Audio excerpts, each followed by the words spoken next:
the court was viewing this, the posture of this case as being the petitioners, meaning Riddle, Ellis, and Raffenberg, against Josephine County, all electors, freeholders, and taxpayers, and other interested persons.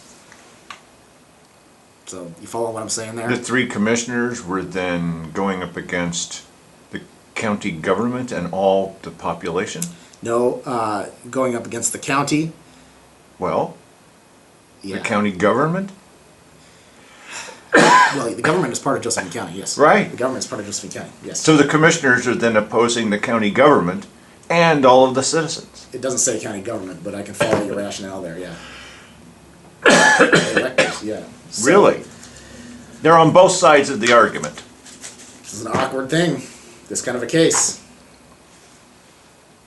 So that's, Now, Wally, we all know that there was then, even more than now, a very strong organization of citizens who were saying, hey, we don't like this kind of stuff. We're flexing our muscles. We're getting things done. And you might not know, but does it seem credible that all of those people go, oh, I think I need to take a nap. I'm not interested. Really? I don't know, Dale. That I do not know the history in that respect. I wondered about that, but the law is clear of what notice requires. See, from what I gather, somebody was contesting that fee. Somebody argued that the fee was counter to the charter, and by that I mean the fee that kicked off this whole controversy, the fee for the public lands. Get that right.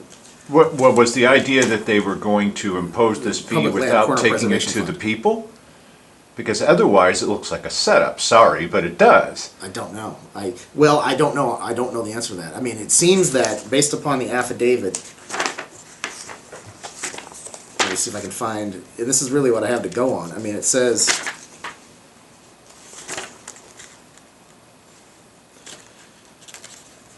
basically that it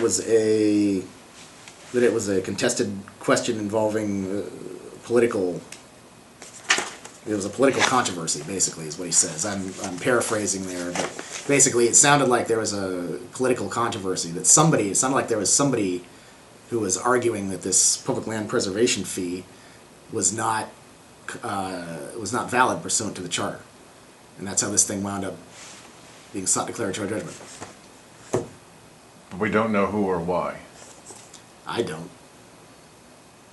Well, it's not beyond possibilities, not asking for you to speculate, that someone could have sort of said, you know, I hear you, commissioners or legal counsel or whoever, and so I'll file on this, even though it may be following the charter, you know, and that will lead to a court case. I mean, look at the results. It's pretty convenient. So what we have to believe then in this is that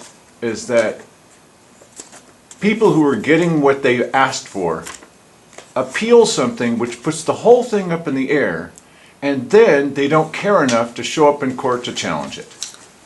Really, that's quite a big risk. And it's irresponsible. Really? Everybody was irresponsible? I know what's in here. That is what I know.